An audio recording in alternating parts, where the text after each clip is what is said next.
Assalamualaikum warahmatullahi wabarakatuh. Waalaikumsalam warahmatullahi wabarakatuh. Baik, perkenalkan saya Raihan Agustian. Di sini saya akan mengadakan podcast dengan tema manajemen konflik. Nah, di sini saya kehadiran tamu yang sangat istimewa. Siapa? Saya Taufik. Saya berasal dari Pangkalan Batang. Profesi saya mengajar di sekolah di Desa Sungai Alam. Sekolah apa itu, Bang? Sekolah pesantren. Oke. Nah, jadi podcast ini akan menggali tentang manajemen konflik. Apa itu konflik? Bagaimana konflik itu bisa terjadi dan bagaimana penyelesaian konflik baik itu di sekolah maupun di masyarakat. Baik, sebelumnya izin Bang, bisa ceritakan sedikit kehidupan Abang sebelumnya bagaimana? Nama. Kehidupan saya sebelumnya, saya banyak menghabiskan waktu itu di sekolah berasrama lah, bisa dikatakan pesantren. Jadi saya sekilas tahu kehidupan di dunia pesantren, tapi yang kebanyakan lebih kurangnya saya mengetahui lah kehidupan di pesantren itu bagaimana. Jadi setelah saya menempuh jenjang pendidikan di pesantren, saya melanjutkan di dunia perkuliahan, dan sampai saat ini saya sedang menjalani dua kegiatan, yakni saya kuliah, mengajar saya mengajar. Begitulah kehidupan saya sekarang. Berarti kuliah sambil mengajar ya, Bang? Oke. Berapa lama Bang mengajar di pondok pesantren ini? Sekitar jalan 3 tahun lah. 3 tahun. Berarti kalau sekarang 2026 dari 2023? Iya. Oke. Berarti itu memang sebelum kuliah Abang pilih di sini dulu atau kuliah dulu? Atau sambil saya sudah mengajar di sini. Setelah ketika saya mengajar, barulah saya masuk dunia perkuliahan. Karena dalam dunia pendidikan kan ijazah sarjana itu kan sangat penting gitu. Untuk menunjang akreditasi. Dan baik, untuk selama Abang mengajar di sekolah ini, apakah ada kendala yang Abang hadapi ketika mengajar siswa ataupun mengarahkan siswa? Oh, jelas yang namanya dalam sesi mengajar lah, tahu ada aja kendalanya bagi anak-anak yang tidak mau ikut perintah, bagi anak-anak yang tidak mau belajar dan lain sebagainya. Banyak kendala-kendala dalam ketika kita mengajar itu.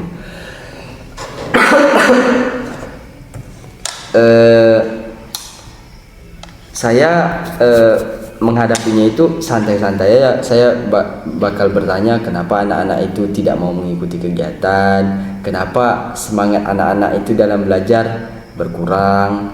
Saya bakal melaksanakan sesi tanya atau saling curhat. Barangkali anak-anak itu semangatnya berkurang karena lantaran ada masalah atau bagaimana itu. Nah, tadi Abang ada menyebutkan ada masalah. Mungkin di pondok ini sering ya terjadi masalah, Bang? Atau jarang terjadi masalah karena peraturan pondok atau bagaimana? Yang namanya masalah tidak hanya dirasakan oleh orang-orang dewasa, bahkan anak kecil pun merasakan masalah. Ketika kemauan mereka tidak dituruti, mereka bakal menangis. Begitu juga dengan anak sekolah. Anak sekolah yang ada di sini itu kan tahap MTS sampai SMA. Mereka itu kan sudah pintar dalam berpikir. Jadi ketika mereka menghadapi masalah dan bingung untuk menyelesaikannya, mereka cenderung ambil sikap, ada yang diam, ada yang kalau ketika mereka diusik mereka bakal marah karena mereka merasakan masalah dan belum bisa diselesaikan kan. Gitu. Banyak tingkah lah gitu. Berarti di masa pertumbuhan remaja seperti MTS ini banyak sekali masalah-masalah yang timbul di antara pertemanan mereka. Nah, mungkin kalau misalnya di pesantren ini apakah pernah terjadi masalah bertengkar atau konflik yang mungkin berkepanjangan dari santri-santri di sini, Bang? Ya, saya pernah. Mereka itu bertengkar, contohnya bertengkar. Kadang mereka bertengkar itu terkesan sepele sebabnya, karena sudah didorong daripada rasa tidak suka atau rasa iri terhadap satu sama lain. Kemudian mereka punya masalah yang masalah itu kecil bisa dibesar-besarkan gitu, karena sudah ada masalah sebelumnya karena lantaran iri dengan sifat atau segala macamnya lah, terjadilah pertengkaran seperti itu. Dan saya selaku pengajar di sini ya melerai, kemudian menanyakan dikarenakan apa sampai bertengkar kan, tidak ada masalah yang tidak bisa diselesaikan. Jadi saya tanya satu persatu. Makanya setelah saya tahu sebab daripada masing-masing orang, saya bakal memberikan mereka masing-masing nasihat, dan sebagai tindak jera saya terkadang saya perintahkan mereka itu untuk mengutip sampah dan beribadah istighfar sebanyak 100 kali, dan akhirnya saling bersalaman. Berarti mereka sudah dilatih untuk meredam konfliknya, masalahnya masing-masing ya, Pak? Harus dikontrol, tetap dikontrol untuk kalangan mereka. Dan untuk konflik itu apakah memang terjadinya secara kebetulan atau memang ada masalah sebelum mereka masuk ke pondok lalu dibawa ke pondok, Bang? Ada juga yang seperti itu. Biasanya disebabkan faktor broken home, mereka di rumah, sehingga mental mereka terkena sudah dari sebelum masuk pondok, dan ketika masuk pondok mereka tidak mau lagi mendengarkan perintah selain daripada orang tua mereka gitu. Jadi ketika mereka dapat perintah dari selain orang tua, mereka cenderung membangkang. Susah untuk diatur, susah untuk menerima nasihat, susah untuk mendengar perintah. Bahkan itu yang baik. Mereka sudah muak dengan cara-cara yang kadang sama dengan cara yang sama yang dilakukan oleh orang tua mereka di tempat lain. Contoh, mereka itu dapat perlakuan kekerasan. Mereka itu dapat perintah dengan cara yang keras. Ketika di rumah, jika tidak melakukan, mereka dapat kekerasan ketika di rumah. Namun ketika mereka sudah sampai di lingkungan baru, contohnya pesantren, mereka itu juga dapat perintah yang baik, dan mereka berpikir, ini perintahnya bukan orang tuaku yang memberi perintah, kenapa aku harus ikut? Jadi dia udah muak itu. Gitu. Berarti itu kan ibaratnya mereka sudah dapat tekanan gitu sebelum mereka masuk ke sini pondok. Berarti sistemnya ada yang dari orang tua, tindakan kasar dari orang tua itu mungkin berakibat kepada mentalnya ke depannya. Mungkin mereka beranggapan bahwa ada orang lain yang memerintah sama seperti orang tua, tapi mereka ini orang lain, bukan orang tua kita gitu. Mereka cenderung tidak mau mendengar gitu. Lebih ke acuh tak acuh aja. Karena sudah muak kan. Muak diperintah orang tua, tiba di pondok diperintah lagi. Padahal itu di pondok tuh untuk kebaikan juga kan. Untuk kebaikan mereka juga. Nah, apakah konflik di pondok itu memang sering disebabkan oleh broken home itu, Bang, atau misalnya ada faktor lain, misalnya ada santri yang dapat kunjungan dari orang tuanya sementara santri yang lain ini tidak dapat kunjungan gitu, ada Ada, jelas ada. Contoh yang dari jauh-jauh itu kan, mereka itu dipaksa untuk meredam apa? Emosi. Bukan meredam, rasa keinginannya. Dipendam. Mereka harus memendam lebih besar lah rasa keinginan untuk dapat kunjungan, karena mereka harus mengerti orang tua mereka dari jauh. Tapi kalau di sini untuk menyenangkan hati orang anak-anak yang seperti itu, mereka di sini tuh cenderung dapat perlakuan yang sedikit spesial daripada anak-anak tempatan. Karena mereka itu kan orang jauh. Contoh perlakuan spesialnya ketika orang tuanya datang tidak di waktu kunjungan, mereka diperbolehkan untuk bertemu orang tuanya. Kalau anak-anak tempatan, mereka itu ada jadwalnya. Hari ini, waktu ini ditentukan harinya. Selain daripada itu dilarang. Jadi kalau anak-anak yang dari jauh itu ketika orang tuanya bisanya hari ini, pondok sedikit fleksibel, sedikit memberi keringanan untuk orang tua bertemu anak-anak mereka yang jauh itu kan. Oke. Dan untuk pondok sendiri ini Bang, apakah sudah menerapkan aturan yang cukup ketat terhadap penyelesaian konflik, pertengkaran atau bully di sekitar pondok? Penyelesaian dan aturan yang ditegakkan pondok sudah. Contoh bagi yang membuli itu mereka itu langsung dipanggil orang tuanya. Langsung dipanggil? Langsung dipanggil orang tuanya. Terus pondok akan memberitahukan kasus anaknya itu kepada orang tua, dan orang tua juga turut memberikan peringatan kepada anaknya. Bagi jika masih mengulangi, orang tuanya tetap dipanggil dan anaknya mendapatkan surat peringatan yang pertama. Plus bersih-bersih kamar mandi, salat tobat. Kalau sudah yang ketiga kali, itu pondok akan memulangkan anak tersebut kepada orang tua. Pernah kejadian di pondok ini Bang? Bully? Pernah. Cuma belum ada yang sampai yang dikeluarkan. Masih bully-bully yang biasa gitu Bang. Berarti hukumannya tak terlalu besar lah ya? Yang namanya membuli sama aja kan. Karena kan merusak mental temannya. Betul juga tuh. Karena yang sebelum-sebelumnya itu kan baru sekali, itu pun udah lama, dan alhamdulillah belum ada kejadian seperti itu lagi.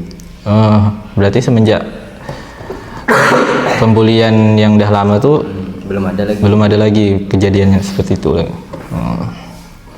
Berarti solusi apa yang biasanya paling direkomendasikan untuk pondok ini dalam mengatasi konflik-konflik antara sesama santri itu Bang? Misalnya kan setiap santri itu pasti ada konflik-konflik kecil ataupun konflik besar. Nah, bagaimana cara pondok itu untuk memberikan arahan agar tidak memperbesar konflik kecil itu Bang? Salah satu solusi terbaik untuk menangani konflik yang berulang-ulang dilakukan oleh santri, salah satu solusi terbaik itu ialah memanggil orang tua mereka ke sini. Karena membuat malu mereka kan, dan orang tua juga tahu perilaku anaknya semasa di sini gitu. Jadi solusi yang terbaik sementara itu yang diterapkan oleh pondok. Begitulah. Oke. Mungkin barangkali konflik di pondok ini mungkin setiap santri ada yang konflik dengan santri lain. Nah, untuk konflik santri itu kejadiannya emang setiap hari atau ada beberapa kali terjadi dalam kurun waktu seminggu atau sebulan Bang? Konflik itu susah lah ya untuk dikatakan hari ini ada konflik atau tidak. Dalam seminggu ini ada konflik atau tidak. biasanya kalau konflik kecil konflik kecil dalam satu hari itu dalam satu hari kalau konflik kecil mesti ada. Ini konflik kecil, konflik sedang, konflik berat ini contoh-contohnya seperti apa nih? Pembulian konflik berat gitu. Kalau konflik sedang ini bisa untuk jahil kepada teman gitu bang, mungkin. Terus kalau konflik kecil mungkin tak sengaja menyenggol teman atau gitu. Terus temannya marah gitu. Kan konflik dari yang berat dulu ya. Iya. Kalau konflik berat itu alhamdulillah udah berbulan-bulan belum ada terjadi lagi. Seperti pembulian, terus perkelahian, itu jangkanya itu antar bulan gitu. Beberapa bulan baru ada lagi. Baru ada lagi muncul lagi ya. Itu pun udah lama kan, seperti pembulian, perkelahian. Terus kalau konflik sedang, hitungan minggu itu jelas ada atau ada ya itu. Seperti mengejek. Mengejek itu bukannya konflik kecil. Kalau konflik sedang ini apa ya contohnya ya? Temannya sengaja menjahil. Sengaja membuat malu. Itu menjahili teman. Minggu itu atau ada itu. Kalau konflik kecil mengejek. Mengejek orang tua.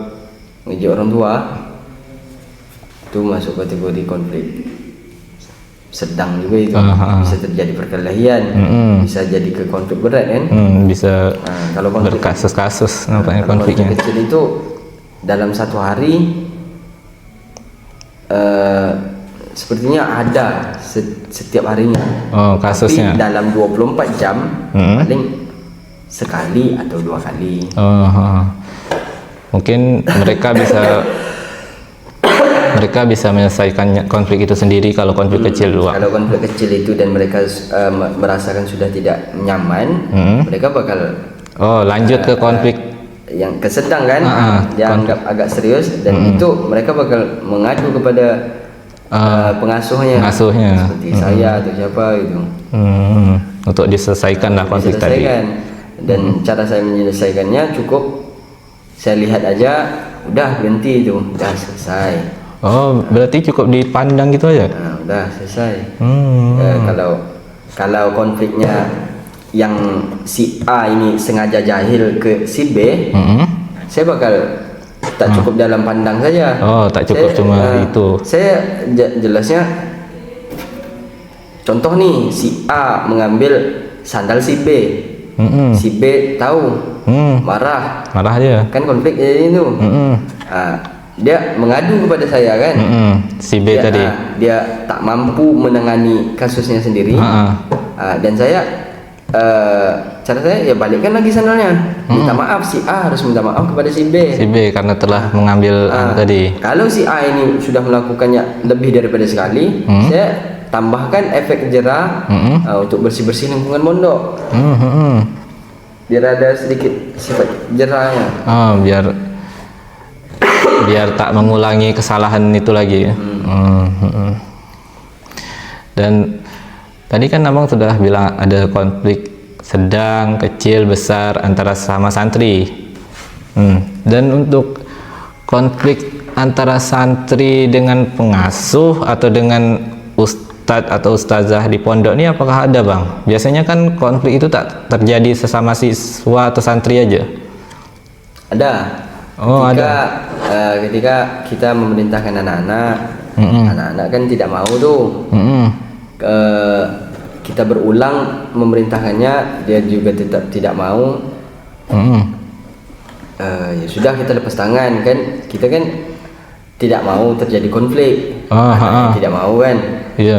Dan kalau konflik itu sengaja dibuat oleh santri, dibuat oleh santri, mau tidak mau pengurus harus menyelesaikan dengan tegas. Tegas. Contohnya ketika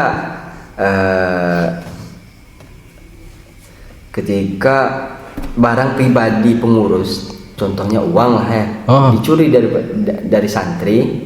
Ada. Contoh kan? Contoh itu ada. Ya jangankan di sini, rata-rata pesantren mesti ada. Oh gitu. Pasti ada kasus tuh. Ya si santri ini ya wajib mengganti. Iya. Wajib mengganti, terus ya dihukum, ditakzir. Apa itu ditakzir? Hukum, diberi hukuman. Berarti bisa cuci bersih gotong royong selama 1 minggu, 1 bulan, bisa seperti itu. Apakah itu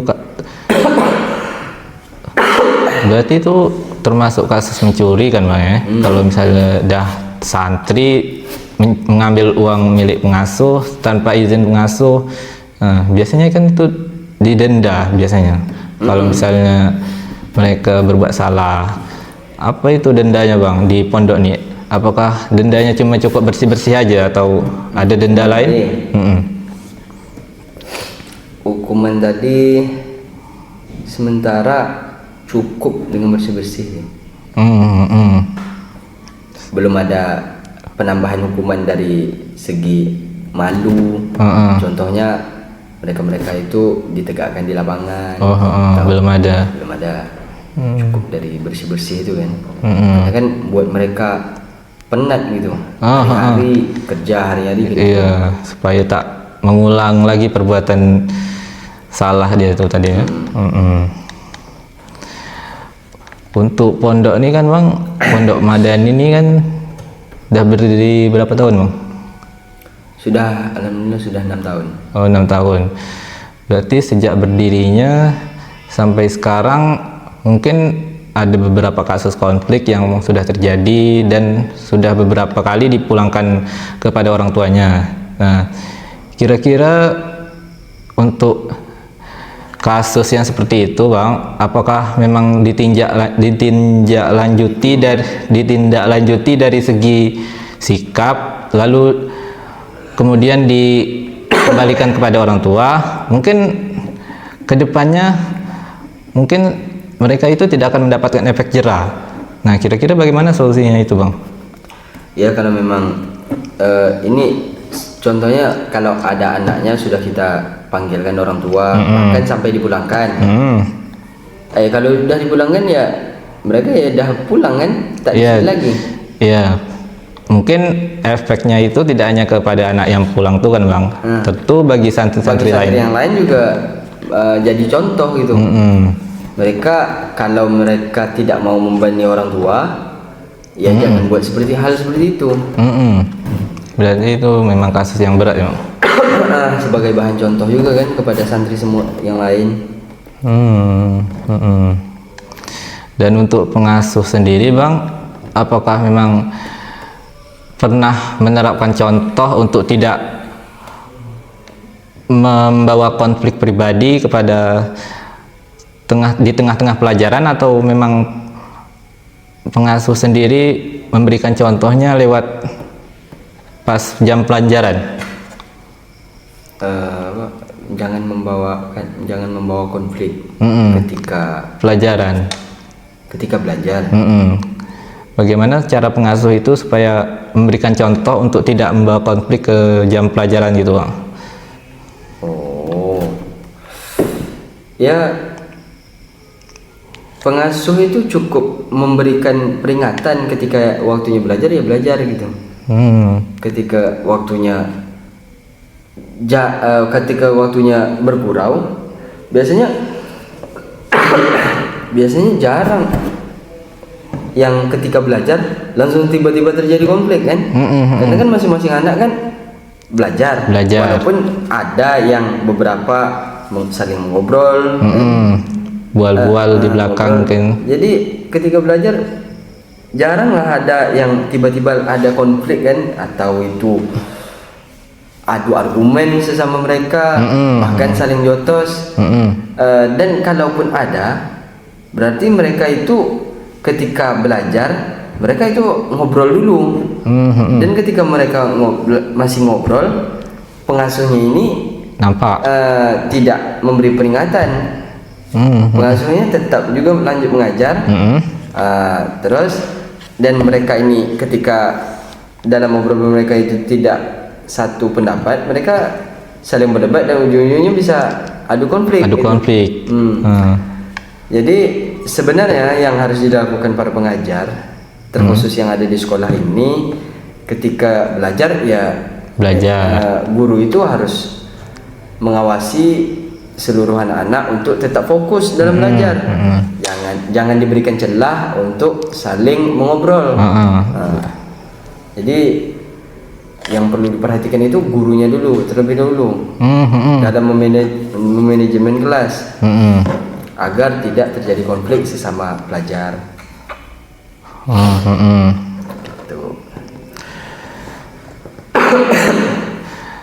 Nah, tadi kan kita sudah bicara tentang konflik antara pengasuh dengan santri dan santri dengan santri. Nah, Bang, untuk konflik antara sesama Pengasuh sama pengasuh. ya pengasuh dengan pengasuh ataupun TU, tenaga pendidik dengan tenaga pendidik, apakah pernah terjadi di pondok ini, Bang?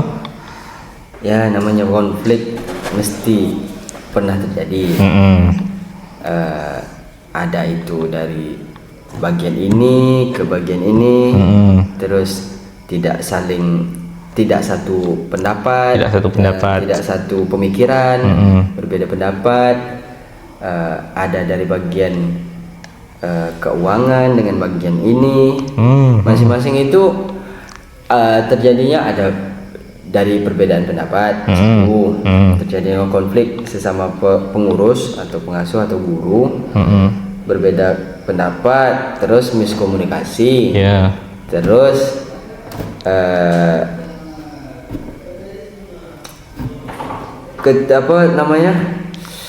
tupoksinya berbeda-beda, tidak sesuai tupoksi, tidak sesuai perubahan kebijakan di dalam sistem yang sedang berjalan. Tiba-tiba dirubah gitu. Ya, itu penyebab terjadinya konflik sebagai anak-anak kuliah belajar di kampus. Begitulah konflik terjadi. Sama ya. Mungkin konflik yang menyebabkan konflik itu bukan hanya itu tadi ya, Bang. Ada banyak penyebab lain. Mungkin rasa iri hati ataupun rasa dengki lah dalam hati seorang tuh untuk iri pada orang lain, sehingga dia tuh misalnya iri pada jabatan, misalnya tenaga pendidik ini gajinya sama padahal kerjanya beda, dia yang berat ada yang ringan, gaji tetap sama. Itu mungkin sering terjadi di beberapa, bisa gara-gara itu bisa terjadi konflik. Nah, mungkin sering terjadi konflik itu gara-gara itu gaji yang kurang.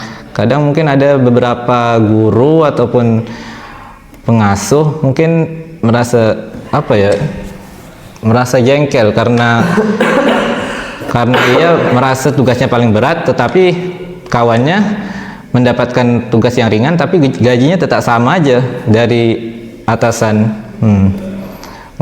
Bagaimana menurut Abang tuh? Apakah memang kebijakannya harus dirubah lagi atau memang tidak sesuai porsi pekerjaannya? Kalau di sini konflik yang terjadi disebabkan oleh Bang Raihan sebutkan tadi, jarang. Belum pernah terjadi. Belum pernah. Karena dikarenakan segala pendapatan yang kami dapatkan dari sini, kami tidak pernah istilahnya, aku dapat segini, kamu dapat segini. Bahkan kalau saya pribadi, saya tuh tidak tahu berapa teman-teman saya dapat. Begitu juga sebaliknya. Berarti teman-teman juga tidak tahu masing-masing kami dapat berapa gitu. Karena penyebutan nominal itu sangat berpengaruh, sangat rawan, sangat sensitif sekali. Sangat berpengaruh terhadap kinerja yang dijalani. Jangankan dengan sesama teman dalam satu organisasi, dengan orang luar saja saya tidak mau ngasih tahu. Karena nominal income pendapatan itu adalah privasi gitu. Oh, privasi. Jadi suatu konflik yang disebabkan oleh oleh income itu sangat jarang terjadi. Justru seringnya bukan sering, justru pernah terjadi di sini gara-gara sepertinya aku sudah banyak bekerja, tapi kok pendapatanku gini-gini aja, begini sama saja dengan bulan yang kemarin. Mungkin ada seperti itu. Beranggapan, berasumsi sendiri. Dan gara-gara orang-orang kiri kanan itu, alhamdulillah belum pernah terjadi. Dan memang lebih baik diam dan tidak perlu tahu aja ya bang. Karena income itu adalah privasi bagi seseorang. Berarti itu terkait kinerjanya, kemampuannya, dan itu penghasilan yang didapatkan berdasarkan kinerjanya. Kita tahu setiap kinerja seseorang itu kan berbeda-beda. Berarti memang harus dirahasiakan dan untuk menghindari konflik juga ya bang. Oke bang, mungkin ada solusi atau kalimat yang mungkin abang ingin sampaikan terkait konflik yang terjadi di sekitar sekolah ataupun pesantren ini bang, agar kedepannya tidak pernah terjadi konflik seperti ini dan tidak terulang kembali. Pesan saya itu di dalam dunia sekolah maupun di dalam dunia pekerjaan, sebaiknya kita jago dalam teknis itu belum cukup. Belum cukup, hendaknya kita juga pintar mengelola konflik, memanajemen konflik tanpa banyak drama. Jadi leader yang mampu memanajemen konflik, jadi leader, jadi pemimpin yang mampu memanajemen konflik itu sangat penting bagi diri seseorang, karena itu bisa bermanfaat bagi diri maupun orang lain. Oke bang, mungkin terima kasih banyak ya bang atas segala penyampaiannya tentang terkait konflik maupun beberapa masalah yang terjadi di sekolah pondok pesantren ini ataupun sekolah-sekolah lain. Mungkin ilmunya sangat bermanfaat sekali bang ya malam ini. Alhamdulillah. Terima kasih sebelumnya bang telah hadir di podcast saya ini. Saya ucapkan terima kasih banyak sebelumnya atas waktu dan kesempatannya yang abang berikan kepada saya.